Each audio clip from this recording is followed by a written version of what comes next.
পালিয়ে গেছে মনে হয় স্যার। যাবেটা কোথায়?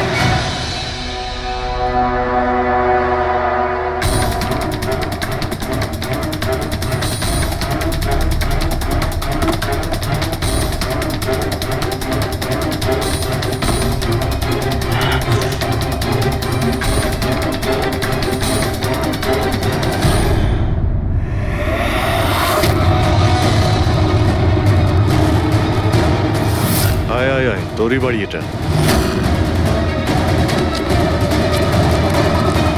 দৌড়াচ্ছিস কোথায়? হ্যাঁ, সিআইডি থেকে পালানো তো সহজ নয়। আমার একটা গুণ আছে, যখন আমি রেগে যাই তখন অপরাধীর খারাপ সময় শুরু হয়ে যায়। এর তো খারাপ টাইম শুরু হয়ে গেছে স্যার। এসব কোথা থেকে নিয়ে এসেছিস? হ্যাঁ,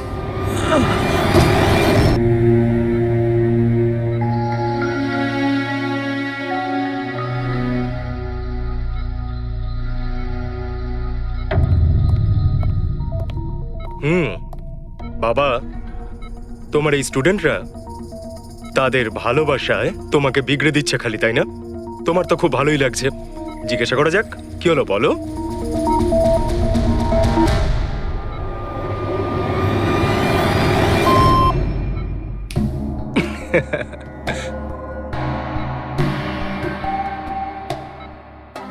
আরে এগুলো তো ময়লা কাপড়, তাই না?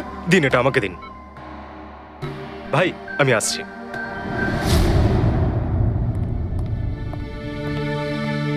স্যার এখন কেমন আছেন? ভালোই আছে, আর আগের থেকে বেটার রয়েছে। আর সেটা শুধুমাত্র তোমাদের জন্যই সম্ভব হয়েছে। যদি তোমরা এখানে রোজ না আসতে, তাহলে হয়তো উনি সুস্থ হতে পারতেন না। আরে দাদা, এভাবে বলো না। স্যার তো আমাদের কাছে মা বাবার থেকেও বড়। একদম ঠিক।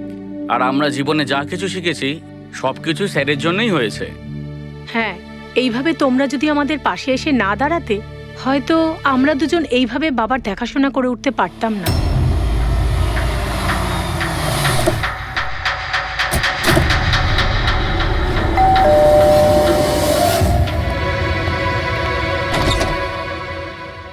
সন্দীপ আঙ্কেল, নমস্কার আঙ্কেল। নমস্কার। ভালো আছো? তোমার বাবা কেমন? ভালো আছেন, খুব ভালো আছেন। বাহ, বেশ কথা। দেখো, ওর জন্য এটা এনেছিলাম।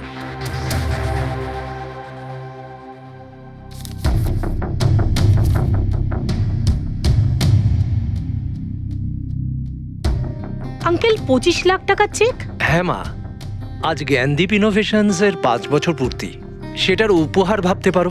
আঙ্কেল, সেটা ঠিক আছে, কিন্তু বাবা তো গত 2 বছর ধরে কোম্পানির জন্য কোনো কাজই করেনি। দেখো, কিছু সম্পর্ক এই সমস্ত কথাবার্তার অনেক ঊর্ধ্বে হয়। তোমার বাবা আর আমার বন্ধুত্ব অনেকটা এরকম। চলো জ্ঞানের সঙ্গে দেখা করি। বাবা, দেখো কে দেখা করতে এসেছেন। কেমন আছে আমার বন্ধু? আরে, আগে থেকে তো অনেক ফিট মনে হচ্ছে।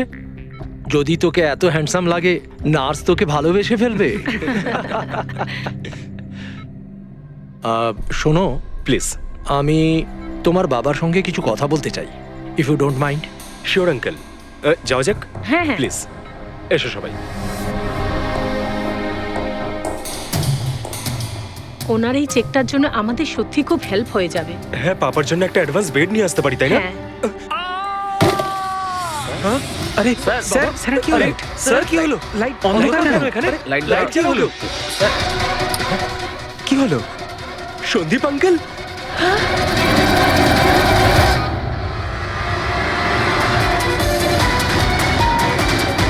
I think he is dead.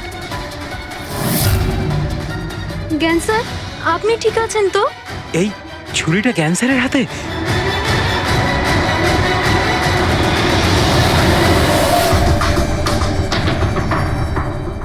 আচ্ছা, তুমি এটা বলছো যে তোমার বাবা জ্ঞানবাবুর হাতে ছুরি ছিল, কিন্তু উনি সন্দীপবাবুর খুন করেননি? স্যার, উনি কিভাবে খুন করতে পারেন? 2 বছর ধরে তো উনি প্যারালাইজড। ওনার সিএলআইএস হয়েছে। Complete locking syndrome. হ্যাঁ স্যার, এই পরিস্থিতিতে শরীরের কোনো অংশই কাজ করে না, এমনকি চোখের পাতা পর্যন্ত পড়ে না। ওনার প্যারালাইসিস হলো কি করে? স্যার 2 বছর আগে বাবার একটা অ্যাক্সিডেন্ট হয়েছিল। অদ্ভুত ব্যাপার, 2 বছর আগে ওনার অ্যাক্সিডেন্ট হয়েছিল, তখন থেকে উনি বিছানায়, তাহলে ওনার হাতে ছুরি এলো কি করে? স্যার এটা অসম্ভব। খুন জ্ঞান স্যার নয়, অন্য কেউ করেছেন। আরে কিন্তু ছুরি তো ওনার হাতেই ছিল। হয়তো খুনি এই কাজটা করেছে। তার মানে হলো এই রুমে জ্ঞানবাবু আর সন্দীপবাবু ছাড়া আরো কেউ ছিল? না স্যার, আমরা সবাই তো নিচেই ছিলাম। হ্যাঁ স্যার, আর ঘরে তো আর কেউ ছিল না স্যার। তার মানে তুমি এটা বলতে চাইছো যে এই খুন জ্ঞানবাবু করেছেন? না স্যার, আমি সেটা বলতে চাইনি। তুমি কি বলতে চাইছো? সন্দীপ তাহলে নিজেকেই ছুরি মেরেছে আর মারা যাওয়ার আগে ছুরিটা ওনার হাতে ধরিয়ে দিয়ে যায়? হ্যাঁ, আবার এমন নয় তো যে জ্ঞানবাবুর কোনো শরীর খারাপই নয়, শুধু অ্যাক্টিং করছেন। স্যার আপনি এসব কি বলছেন? যেটা আপনি শুনলেন, যদি আপনার কোনো আপত্তি না থাকে আমরা আপনার বাবাকে আরেকবার চেক করতে চাই। করুন আপনি। আমরা কি মিথ্যা বলছি নাকি? দেখে নিচ্ছি।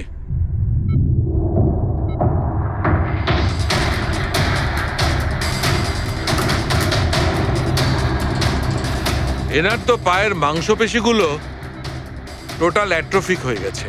তার মানে মানে এক কথায় বলতে পারো যে পায়ের মাংসপেশিগুলো একদম ওই শিথিল হয়ে গেছে।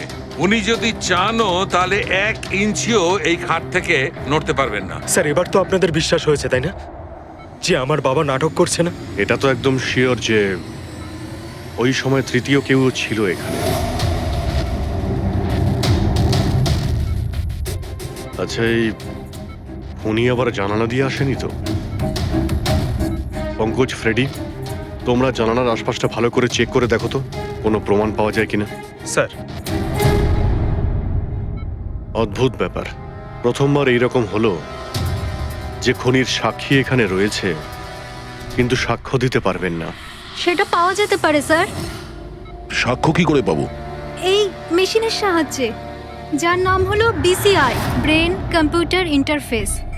এই মেশিনটা প্যারালাইজড পেশেন্টদের অনুভবগুলোকে বুঝতে সাহায্য করে। অদ্ভুত ব্যাপার, এটা কি সম্ভব? নিশ্চয়ই সম্ভব স্যার। স্যার এই মেশিনটা রক্তের অক্সিজেন ফ্লোকে বুঝে নিয়ে পেশেন্টের অনুভবগুলোকে ব্যক্ত করে দেয়।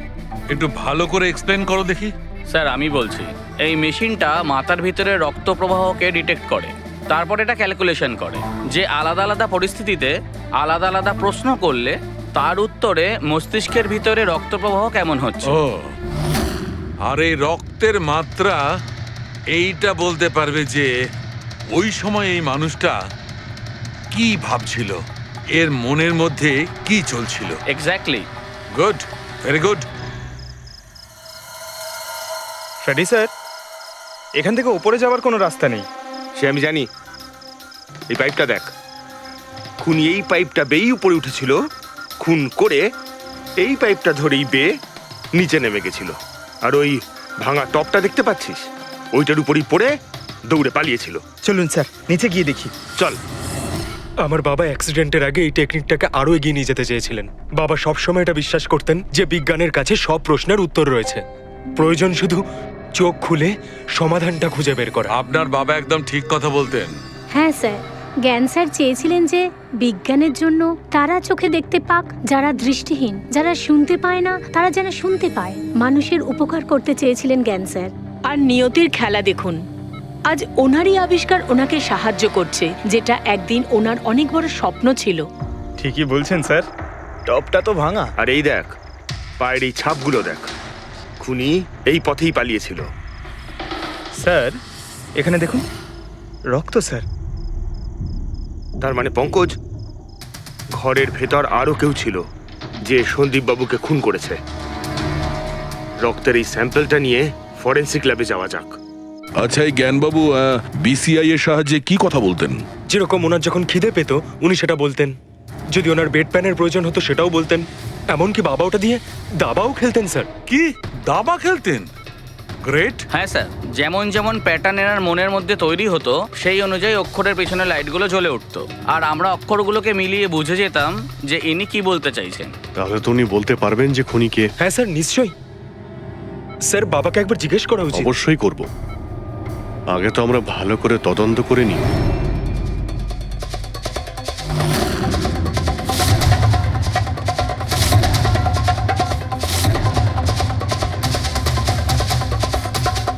সারিকা, ছুরির মধ্যে কিছু পেলে?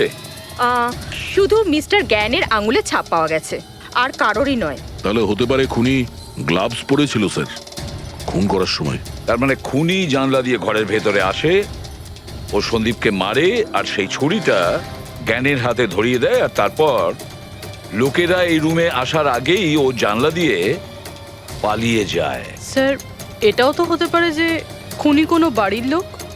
না পূর্বী, রুমে যতগুলো লোক ছিল স্যার তাদের কারোর শরীরেই চোট বা আঘাতের চিহ্ন ছিল না স্যার। আর ওই শুকিয়ে যাওয়া রক্ত ওটা কোনো বাইরের লোকেরই। একটা কথা বুঝতে পারছি না দয়া, যদি খুনি বাইরের লোক হয় তাহলে এটা কি করে জানলো যে সন্দীপ জ্ঞানের সঙ্গে দেখা করতে আসবে? 10 মিনিট আগে সন্দীপ পৌঁছে যায় আর তারপর ওর খুন হয়ে যায়। স্যার এমন মনে হচ্ছে যে হতে পারে এই খুনি সন্দীপ বাবুকে ফলো করছিল, আর যখন সন্দীপ বাবু তার পুরো দিনের শিডিউল বানাচ্ছিল হতে পারে কোনোভাবেও জেনে গেছিল যে বিকেল বেলায় সন্দীপ বাবু জ্ঞান বাবুর সঙ্গে দেখা করতে যাচ্ছেন। সে ঠিক আছে, কিন্তু এরা দুজনেই সন্দীপ আর জ্ঞানবাবু কথা বলবে সেটা কি করে জানলো? স্যার এটাও হতে পারে যে খুনি জানতো না, আর যেহেতু ও ওকে ফলো করছিল যেই সুযোগ পেয়েছে রুমে ঢুকে ওকে মেরে দিয়েছে। দয়া, নিশ্চয়ই ওর সঙ্গে কোনো শত্রুতা ছিল এই সন্দীপের ওপর, সেই জন্যই তো খুনি পিছু না ছাড়েনি। আর বস, যার সঙ্গে এই সন্দীপ বাবুর শত্রুতা ছিল তার এ প্লাস্টিক অ্যানিমিয়া ছিল। ও আচ্ছা, এই জিনিসটা আসলে কি স্যার?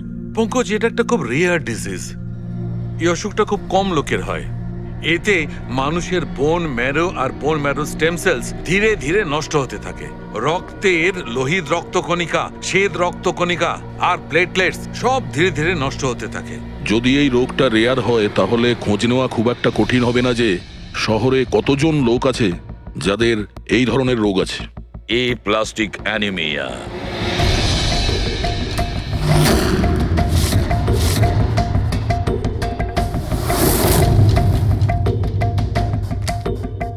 হ্যাঁ দা, কিছু পেলে?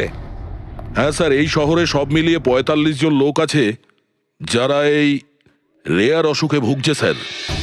তাদের মধ্যে 16 জন তো দেশেই নেই। তার মানে বাকি রইল 29।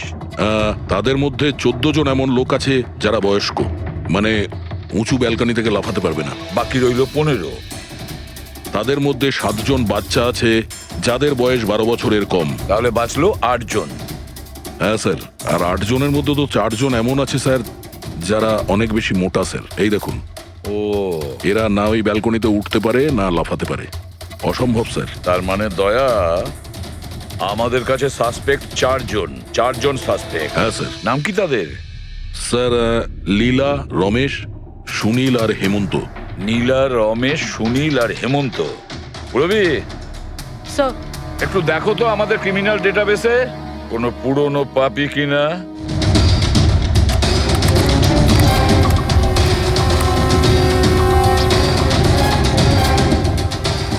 পেয়ে গেছি, রমেশ। চুরি, ছিনতাই, তাছাড়া লোকেদের মেরেওছে। থাকে কোথায় সে? সরোজনগর চল। নিয়ে এসে একে।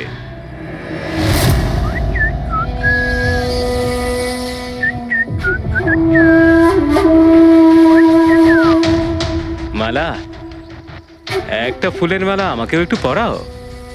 আচ্ছা বলো, বিয়ে কবে করছো? বিয়ে? আর তোকে? আমার এতটাও খারাপ সময় আসেনি যে তোকে বিয়ে করতে হবে। কেন? তুই এতটাই খারাপ দেখতে যে তোর বাড়ির আয়না ভয় পেয়ে যায় তোকে দেখে। কিন্তু তোমার বাড়ির আয়না তোমার জন্য কবিতা বলে, এটা আমি খুব ভালো করে জানি। আরে তোর হাতে আবার কি হলো? আরে কিছু না, শত্রুর সাথে যুদ্ধ করতে গেলে এরকম চোট লেগেই থাকে মালা দেবী। নাটক করিস না, বল কি হয়েছে? ব্যাপারটা এই যে আমি হেঁটে হেঁটে যাচ্ছিলাম, হঠাৎ করে দেখলাম একটা বুড়ি মহিলা রাস্তা পেরোনোর জন্য এগোচ্ছিল। তখনই উল্টো দিক থেকে একটা মোটরসাইকেল খুব জোরে, খুব স্পিডে, 100 স্পিডে ওর দিকেই এগোচ্ছিল। যখনই মোটরসাইকেল ওই বুড়ি মহিলাকে ধাক্কা মারতে যাচ্ছিল, মাঝখানে পৌঁছে গেলাম আমি আর বাঁচিয়ে নিলাম ওকে। আচ্ছা, তুই এতটাই সাহসী? আমি কি কি ভালো পারি সে ব্যাপারে তো তুমি এখনো জানোই না। আচ্ছা বল, আর কি কি গুণ আছে তোর মধ্যে? আমার ভালো গুণগুলো হলো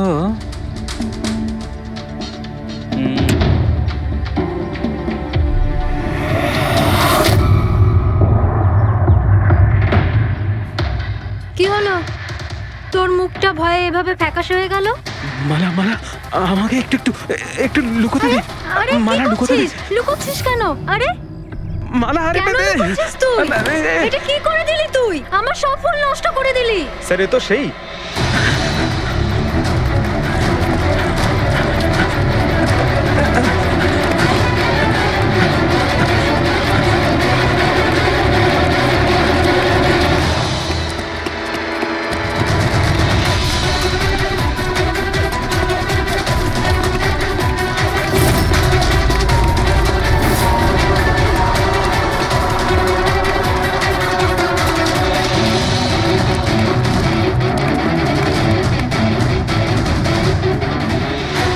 পালিয়ে গেছে মনে হয় স্যার।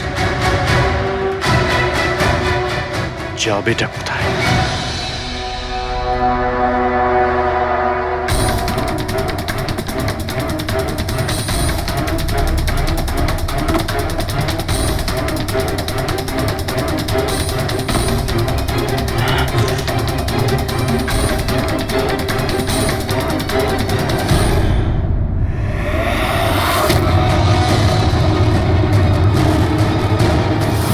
আয় আয় আয়, তোরই বাড়ি এটা। দৌড়াচ্ছিস কোথায়? হ্যাঁ, সিআইডি থেকে পালানো তো সহজ নয়। আমার একটা গুণ আছে, যখন আমি রেগে যাই তখন অপরাধের খারাপ সময় শুরু হয়ে যায়। এর তো খারাপ টাইম শুরু হয়ে গেছে স্যার। এসব কোথা থেকে নিয়ে এসেছিস? হ্যাঁ, আনিনি স্যার, নিজে বানিয়েছি। এই মেশিনটা তুই বানিয়েছিস? দেখে তো মনে হচ্ছে চাও ঠিক করে বানাতে পারিস না, মেশিন বানিয়েছিস। কোথা থেকে চুরি করেছিস? না স্যার, আমি চুরি করিনি। শুধু চুরি করিসনি, খুনও করেছিস তুই। খুন? কার sir? D117 MG road, Sundarnagar. এখানে গেছিলি তো তুই? তোর হাতে আঘাত লেগেছে না? তোর এই রক্ত আমরা ওখানে পেয়েছি। আমার ছিল না স্যার। তোরই ছিল। তুই যে হসপিটালে ট্রিটমেন্ট করিয়েছিলি সেখানেই ম্যাচ করে গেছে। মাঝার কোনো রাস্তা নেই? না, সোজা ফাঁসি। চুরির জন্য ফাঁসি দিয়ে দেবে? চুরি নয়, খুন, সন্দীপের খুন। না স্যার, আমি কোনো খুনই করিনি। আমি তো শুধু ওখানে চুরি করতে গেছিলাম। তুই একে খুন করিসনি? হে ভগবান, কি বিপদে পড়লাম। মায়ের দিব্যে বলছি স্যার, আমি কোনো খুন করিনি। আমি তো খবর পেয়েছিলাম যে ওখানে একটা লোক থাকে যার প্যারালাইসিস হয়ে গেছে। চুরি কোথায় করতে হবে সেটা ভালো করে জেনে নিয়ে আমি ওখানে শুধু চুরি করতে গেছিলাম। আমি ওখানে শুধু এই কারণেই গেছিলাম। আমি তোকে চিনিও না, কেন মারবো? কারণ সন্দীপ তোকে চুরি করার সময় দেখে ফেলে, তাই একটা অপরাধ লুকোতে গিয়ে আরেকটা করে ফেলেছিস। হ্যাঁ, এই কথাটা সত্যি স্যার, যে আমি ওখানে গেছিলাম আর সন্দীপ আমাকে দেখে চিৎকারও করেছিল। ওর চিৎকার শুনে আমি ভয় পেয়ে গিয়ে পালিয়ে এসেছিলাম। তাহলে তোর লাগলো কি করে? এটা যখন সন্দীপ চিৎকার করলো তখনই লাইট চলে গেছিল আর অন্ধকারে আমি নিচে লাফালাম। ওই লাফাতে গিয়ে চোট লেগে গেছে। ওই রুমের মধ্যে তুই ছাড়া সেই সময় আর কেউ ছিল না। তুই খুন না করলে কে খুন করবে? না স্যার, আমি ছাড়া অন্য কেউ ছিল ওখানে। কে?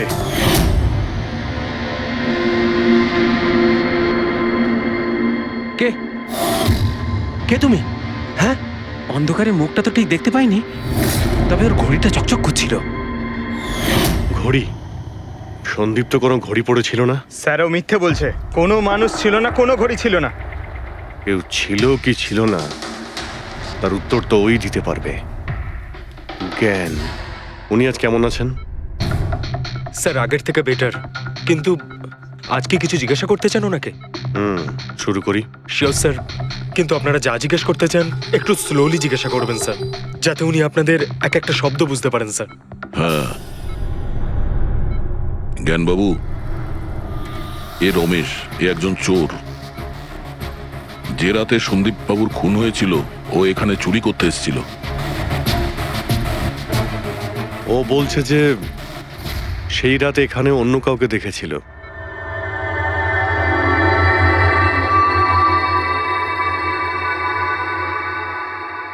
রমেশ, ওই রাত্রে তুমি যেখানে দাঁড়িয়েছিলে সেখানে গিয়ে দাঁড়িয়েও।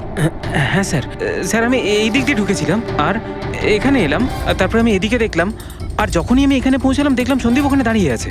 আমি ভয় পেয়ে পেছন দিকে ঘুরলাম আর তখনই কারেন্ট চলে গেল। এখানে দাঁড়িয়েছিলে মানে উনি নিশ্চয়ই তোমাকে দেখেছেন। আচ্ছা, ও কি এখানে ছিল?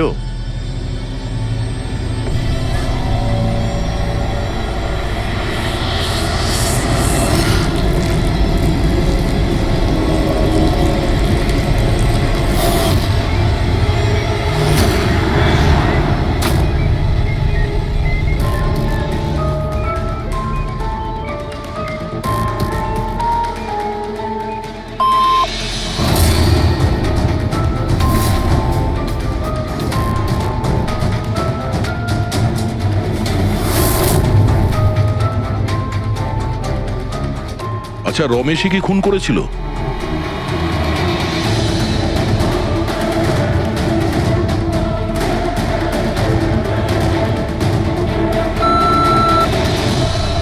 নো নো স্যার, নো মানে না স্যার, আমি বলেছিলাম না আমি মারিনি স্যার।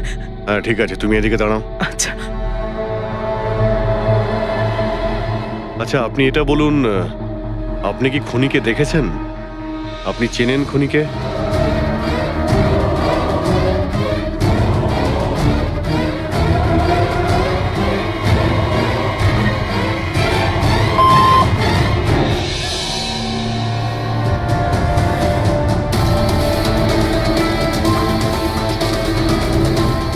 আচ্ছা, খুনি এই মুহূর্তে এই রুমে আছে?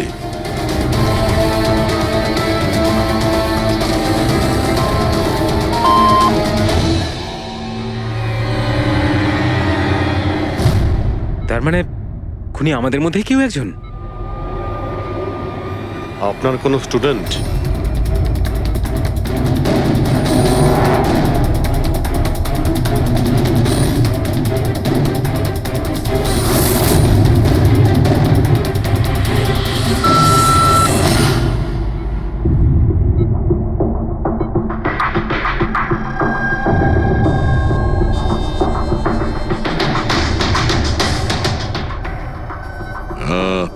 নার্স কিংবা ওয়ার্ড বয়?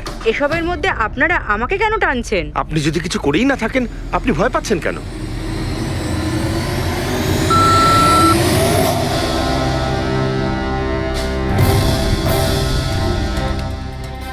জ্ঞানবাবু, তাহলে শুধুমাত্র তো আপনার ফ্যামিলির লোকেরা আছে।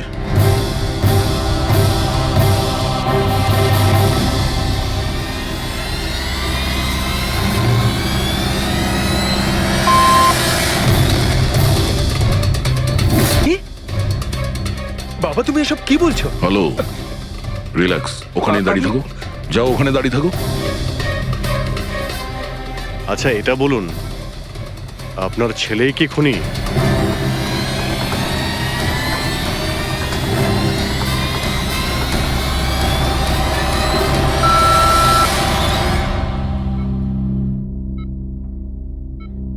এখন তো শুধু আমিই আছি, কিন্তু আমি এই খুন করিনি। জ্ঞানবাবু, আচ্ছা জ্ঞানবাবু, রিনা খুনি?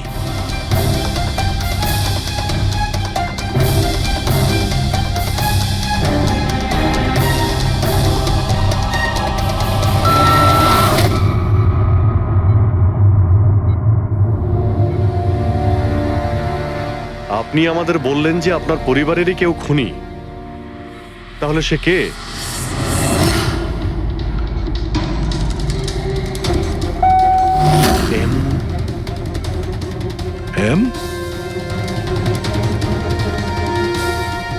আপনাদের মধ্যে কার নাম এম থেকে শুরু হয়?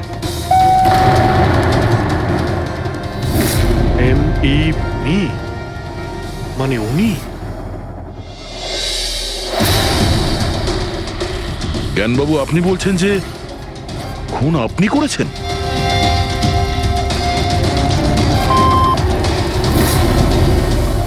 বুঝতে পারছি না ইনি কেন আমাদের সঙ্গে এরকম খেলা খেলছেন। কালকের কাগজে হয়তো আসবে যে সিআইডি নাকি খুনের অপরাধে এমন লোককে অ্যারেস্ট করেছে যে নাকি প্যারালাইসিস হয়ে পড়ে আছে 2 বছর ধরে। খুনি নিশ্চয়ই জ্ঞানবাবুর আশেপাশের কেউ। উনি ওকে বাঁচানোর চেষ্টা করছেন, জানি না কেন।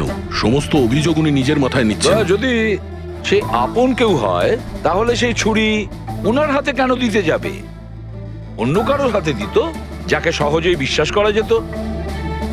আর কারোর ওপর যদি দোষ চাপানোরই হয়, তাহলে জ্ঞানবাবু ওকে বাঁচাচ্ছেন কেন, যখন এই সন্দীপ বাবু ওনার খুব ভালো বন্ধু, ভাইয়ের থেকে? এটাই তো সব থেকে বড় বন্ধু, ভাইয়ের থেকেও বড় বন্ধু। কিছু তো একটা গোলমাল আছে। এ কি সত্যিই বন্ধু নাকি শত্রু? জ্ঞানবাবুর ছেলে বলছিল সন্দীপ বাবু ওনাকে 2 বছর ধরে টাকা পাঠাচ্ছিল, ওনার অসুখের সময় ওনার পাশে ছিল। তার উপরে স্যার, ঘটনার দিন সন্দীপ 25 লাখের চেক নিয়ে এসেছিল। ওনার ফ্যামিলি মেম্বার তো এটাই ভাববে যেটা দেখানো হয়েছে। আর সব সময় পর্দার পিছনের খেলাটা অন্য কিছু হয়ে থাকে, অন্য রকম হয়ে থাকে। কিন্তু স্যার পর্দার আড়ালের সত্যিটা তো শুধুমাত্র জ্ঞানবাবুই জানেন, আর উনি তো সত্যি কথা বলছেনই না। জ্ঞানবাবু সত্যি কথা বলছেন না তো কি হয়েছে বস? ওর মস্তিষ্ক তো সত্যি কথা বলবে। আমার জ্ঞানবাবুর মস্তিষ্ক চাই। জ্ঞানবাবুর মস্তিষ্কটা এনে দাও, তারপর দেখবে তুড়ি মেরে খুনির কাছে পৌঁছে যাবো। ডক্টর সালুকে, এটা কি ধরনের ডিমান্ড করলেন আপনি? কারণ মস্তিষ্ক কি করে নিয়ে আসা সম্ভব? কেন হবে না ফেডরিক? এই কেসে ওনার মস্তিষ্ক তো ওকে এনে দিতেই পারি আমরা। কেননা গত 2 বছরে ওনার মস্তিষ্কে যা কিছু ঘটেছে সব বিসিআই মেশিনে রেকর্ড হয়েছে। এক্স্যাক্টলি বস। আর এই মেশিনে আমাদের বলবে যে জ্ঞানবাবুর সঙ্গে ওর কি আর কেমন সম্পর্ক ছিল। হ্যাঁ ফেডরিক, সব ডেটাগুলো নিয়ে এসো বিসিআই মেশিনের। আর দয়া স্যার, রমেশকে ওনাদের বাড়িতে নিয়ে যাও, আর ওখানে যে কয়জন লোক ছিল সবার ঘড়ি চেক করাও। স্যার, এখনো আমাদেরকেই সন্দেহ করছেন? হ্যাঁ, আর ততক্ষণ সন্দেহ করব যতক্ষণ আসল খুনিকে পাওয়া যায়। কিন্তু জ্ঞান স্যার তো বলেই দিয়েছেন আমরা সবাই নির্দোষ, তাও আপনারা। হতে পারে উনি মিথ্যে কথা বলছেন তোমাদের মধ্যে কাউকে বাঁচানোর জন্য। তাহলে আপনারা আসল খুনিকে কিভাবে খুঁজবেন? সিআইডি এই দায়িত্ব আমাকে দিয়েছে, কেননা সেই রাতে আমি খুনির ঘড়িটা দেখতে পেয়েছিলাম। কিন্তু সেদিন তো ঘরে অন্ধকার ছিল, তুই ঘড়ি কি করে দেখলি? ম্যাডাম, এই পৃথিবীর বেস্ট চোর আমি। যে জিনিসের দিকে নজর দিই মাথায় পুরো কুষ্টি চেপে যায়। তাহলে দুনিয়ার বেস্ট চোরবাবু কাজে লেগে যান।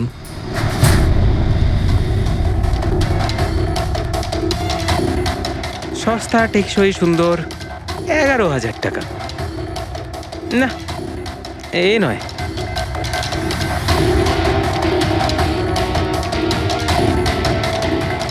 না স্যার, আপনি একটু হাতটা দেখাবেন? এও নয়, এটা তো একেবারে বেকার। ও হ্যালো, বেকার এটা? 2 লাখ টাকা দাম। আরে ম্যাডাম, 2 লাখের ঘড়ির কপি, এটা ডুপ্লিকেট মাল। চোরবাজারে এর গুদাম আছে, 1500 টাকাতে আনিয়ে দেবো। হাতটা দেখি। হাত কেন কাঁপছে আপনার সকাল সকাল? না স্যার, এও নয়। স্যার, অ্যাকচুয়ালি আমার নিউরোলজিক্যাল প্রবলেম রয়েছে। ছোটবেলা থেকেই আমার হাত কাঁপে, আমি কোনো কিছু ভালোভাবে ধরতে পারি না। পঙ্কজ, একটু ওই পেনটা দাও ওকে।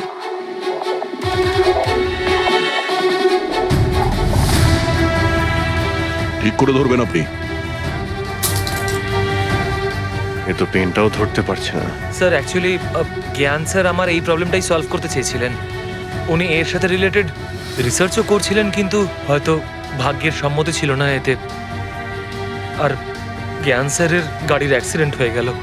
ভরসা রাখো, এর কোনো না কোনো চিকিৎসা তো হয়েই যাবে। তুমি দেখো বাকিদের ঘড়িগুলো। না স্যার, এদের মধ্যে কারোর ঘড়িই নয়। কারোর কাছেই নেই? হতে পারে খুনির কাছে 1-এর থেকে বেশি ঘড়ি আছে। ওই দিন ও যে ঘড়িটা পড়েছিল আজ ওটা পড়েনি। হায় ভগবান, আপনি এখনো সন্দেহ করছেন? পঙ্কজ, এই রমেশকে নিয়ে যাও। পৃথিবীতে যত ঘড়ি আছে, যত মডেলের রয়েছে, সবগুলো দেখাও ওকে। স্যার, যত ঘড়ি আছে, যত মডেল আছে, সব? তবেই তো জানা যাবে খুনি কোন মডেলের ঘড়ি পড়েছিল। এক মিনিট, একটু এদিকে আয়, এদিকে আয়।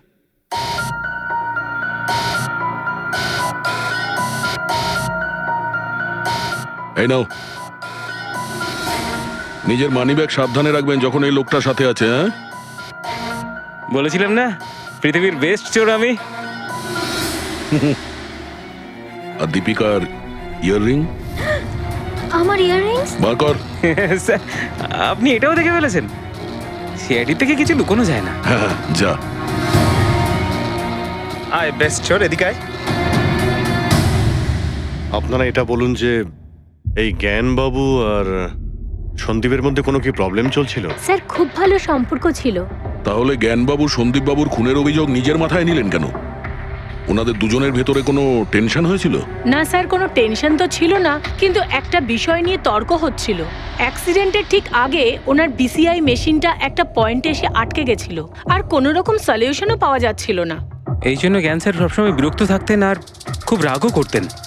হ্যাঁ স্যার, যখন সন্দীপ আঙ্কেল বাবাকে বলেছিলেন যে আপনি চিন্তা করবেন না, দেখবেন সব ঠিক হয়ে যাবে, তখন বাবা ওনার উপরও রেগে গেছিলেন। হ্যাঁ স্যার, এর জন্য হয়তো উনি জোরে গাড়ি চালাচ্ছিলেন আর অ্যাক্সিডেন্টটা হয়ে গেছে। এক মিনিট। যদি এই অ্যাক্সিডেন্টটা বিসিআই মেশিন তৈরি হওয়ার আগেই হয়েছিল, তাহলে এই বিসিআই মেশিনটা কাজ করছে কি করে? স্যার সন্দীপ আঙ্কেল সেটা কমপ্লিট করেছিলেন। সন্দীপ বাবু? কিন্তু উনি তো কোনো সায়েন্টিস্ট ছিলেনই না। হ্যাঁ, কিন্তু জানি না স্যার, সন্দীপ আঙ্কেল ওই মেশিনের সব সমস্যাগুলো ঠিক করে দিয়েছিলেন স্যার। আর বাবার অ্যাক্সিডেন্টের 1 মাস পরেই ওটা কাজ করতে শুরু করে দেয়, আর প্রজেক্টও সাকসেসফুল হয়েছে স্যার। অদ্ভুত ব্যাপার, এটা কি করে হতে পারে? একজন নন সায়েন্টিস্ট এরকম কমপ্লিকেটেড মেশিন কি করে চালু করতে পারে, যেটা ওনার মতো বৈজ্ঞানিকই শুরু করতে পারেননি? বোধহয় আন্দাজি করে ফেলেছিলেন।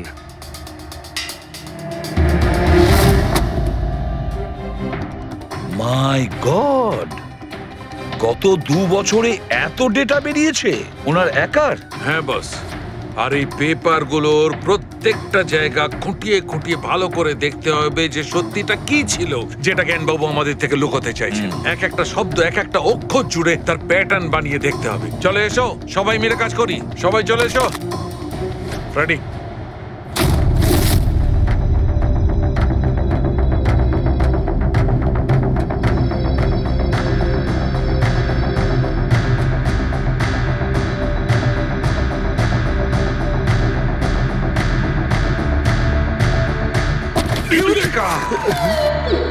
কি হলো স্যার?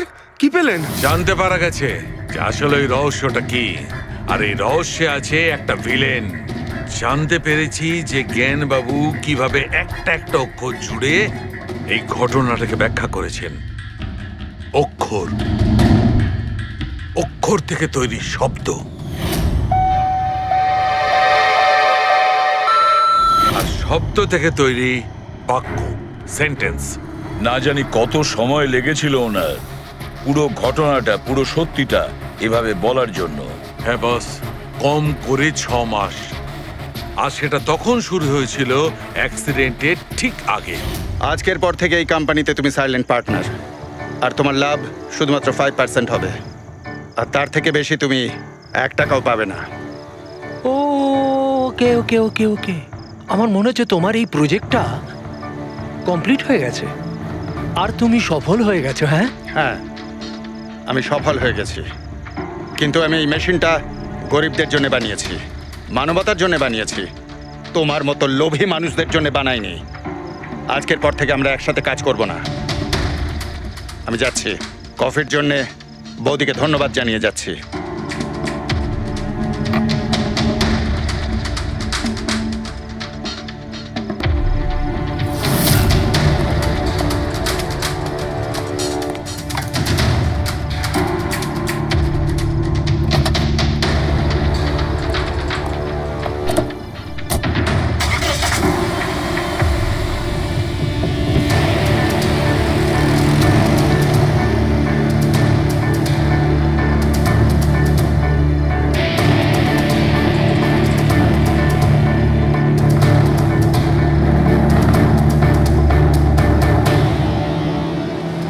কি হলো? হঠাৎ করে গাড়ি ব্রেক ধরছে না কেন? ব্রেক ছুঁয়ে কি হলো?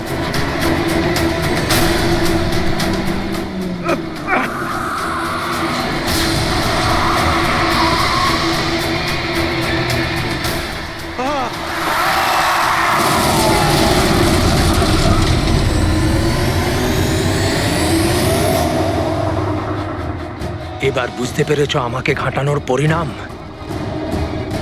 আমাকে তুমি 5% দিতে যাচ্ছিলে, তাই না? এবার দেখো, আমি তোমাকে 5% দেব সারা জীবনের জন্য। তার মানে সন্দীপ যে বন্ধুত্বের নাটকটা করছিল আসলে ও মুখোশ পড়া শয়তান ছিল। আর স্যার, যদি পুরো ডেটা এই কাগজে লেখা থাকে, তার মানে হলো জ্ঞানবাবু এই কথাটা নিজের মনে রাখেননি, কাউকে না কাউকে সন্দীপবাবুর আসল উদ্দেশ্যটা বলেছেন।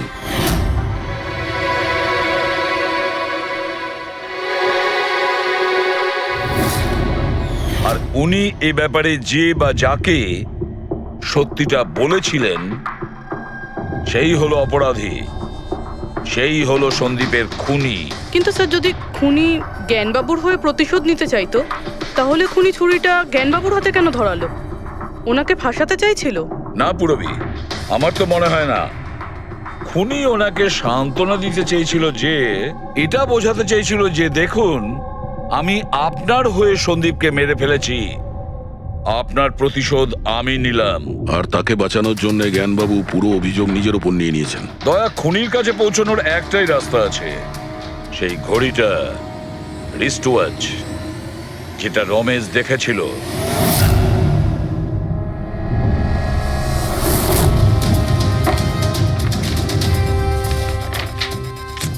আরে ভাই তাড়াতাড়ি কর, এত সময় নেই আমাদের কাছে।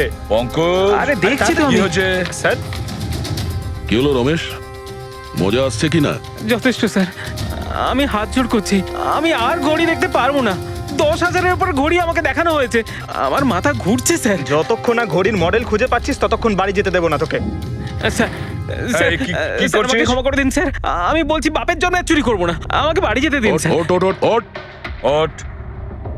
জানা তো দরকার ওই রাতে তুই ওখানে কোন ঘড়িটা দেখেছিলি, হ্যাঁ? এখন আর কটা ঘড়ি দেখবো স্যার? এতগুলো ব্র্যান্ডের এতগুলো মডেল দেখলাম স্যার, ওগুলোর মধ্যে কোনোটাই নয় ওটা। তো কোনো মডার্ন ঘড়ি ছিল নাকি? হ্যাঁ ম্যাডাম, একদম মডার্ন ঘড়ি ছিল। ঘড়ি তো ছিল কিন্তু ঠিক ঘড়ির মতো দেখতে ছিল না। কি বললি? মডার্ন ঘড়ি ছিল অথচ ঘড়ি নয়? হ্যাঁ। ঘড়ি দেখেছিস তো? ড্রয়িং করাতে পারবি? ঠিক আছে, পুরবি একে দিয়ে স্কেচ বানাও। স্যার, হ্যাঁ, স্যার এইটা।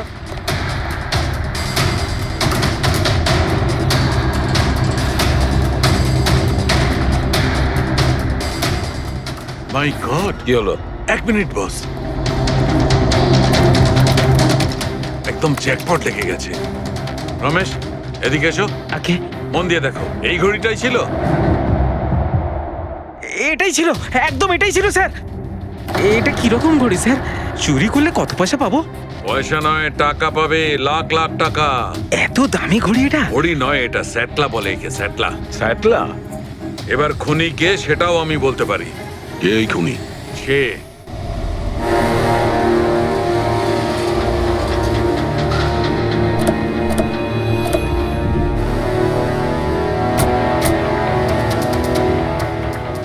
আপনি একটু আপনার হাজবেন্ডকে ডাকুন।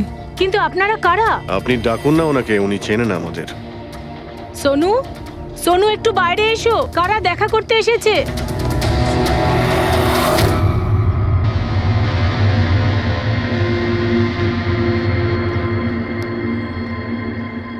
আপনারা এখানে কি ব্যাপার? এমনি এখান দিয়ে যাচ্ছিলাম, তাই ভাবলাম যে দেখা করে যাই। আমি এরকম কথা আগেও শুনেছি। দেখা করে যাই না, তোমাকে গ্রেপ্তার করে নিয়ে যাই। গ্রেপ্তার? কিন্তু কিসের জন্য? আপনার স্বামী সন্দীপকে খুন করেছে। স্যার, আমি আপনাদেরকে বলেছিলাম তো, এই দেখুন আমি ঠিক করে জলটাই খেতে পারি না, কারণ মার্ডার কি করে করব? খুন তো করেছো, আর তুমি এই হাত দিয়েই করেছো। কোথায় সেই সেটলা ওয়াচ? হ্যাঁ, ঘড়ি কোথায়? স্যার, আপনারা কোন ঘড়ির কথা বলছেন আমি কিচ্ছু জানি না। এক্ষুনি তুমি জানতে পারবে কোন ঘড়ির কথা বলছি। ফ্রেডি, পঙ্কজ, ঘরের তল্লাশি নাও। পঙ্কজ, উপরে যা, আমি বেডরুমটা দেখছি।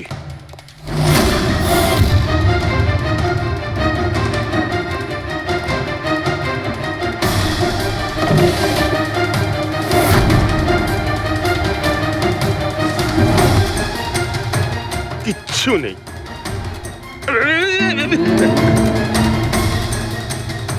কি ফুটলো? স্যার, স্যার, বালিশটার মধ্যে কিছু একটা আছে। বালিশের ভেতরে?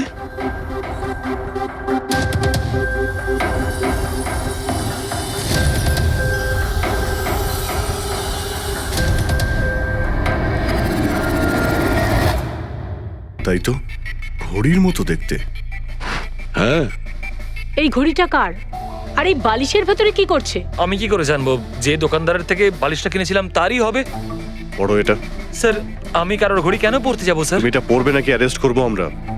অভিজিৎ, একটা কাজ করি, আগে আগে ঘড়ি পরাই, হাত করা তো নিজের থেকেই লেগে যাবে। হ্যাঁ, নাও ওই ঘড়িটা খোলো। স্যার,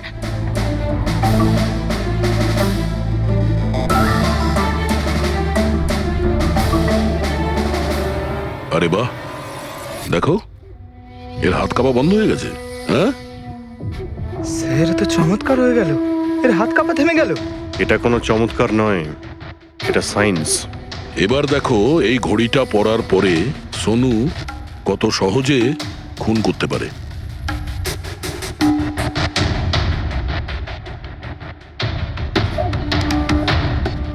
স্যার কিন্তু এই ঘড়িটা কাজ করে কি করে?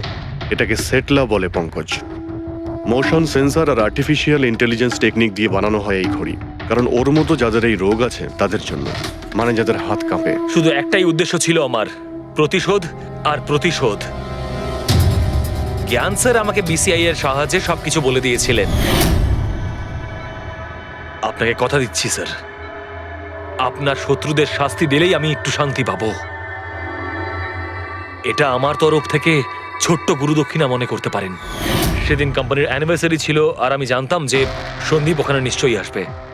প্রত্যেকবারের মতন জ্ঞান স্যারের সাথে ও ওটাই করবে। জ্ঞান স্যারের সাথে কথা বলার আগে ও সবাইকে বাইরে বের করে দিত, যাতে ও স্যারকে অপমান করতে পারে। কিন্তু এইবারে ও এটা জানতো না যে মৃত্যু ওর জন্য অপেক্ষা করছে। আজ আমাদের কোম্পানির 5 বছর পূর্তি। যখন বাড়ির প্রত্যেকে রুমের বাইরে এক এক করে চলে গেল, তখন ওদের খেয়াল ছিল না যে আমি ওদের সাথে নেই। দেখো আমি কেমন বন্ধু। A promise is a promise my friend, and you know as I কে কে তুমি? হ্যাঁ, আর তারপরে আমি কারেন্ট অফ করে দিই আর জ্ঞান স্যারের সামনে আমি ওকে মেরে ফেলি। আর তারপরে আমি ফিঙ্গারপ্রিন্ট মুছে ফেলে জ্ঞান স্যারের হাতে ছুরিটা ধরিয়ে দিই। আর বাকিরা সবকিছু জানার আগেই আমি সবার মধ্যে দাঁড়িয়ে পড়ি। তুমি প্ল্যানটা তো ভালোই করেছিলে, কিন্তু কপালটাই খারাপ। রমেশ ওখানে আসে চুরি করতে, আর ও তোমার এই ঘড়ি দেখে নিয়েছিল। এমনিতেও স্যার কিছুই লুকিয়ে রাখা যায় না। রমেশ না এলেও আজ নয় কাল আমাকে আপনারা ধরেই ফেলতেন। তুমি যখন সবকিছুই বোঝো তাহলে এরকম অপরাধ কেন করলে? জ্ঞান স্যারের ঋণ শোধ করতে।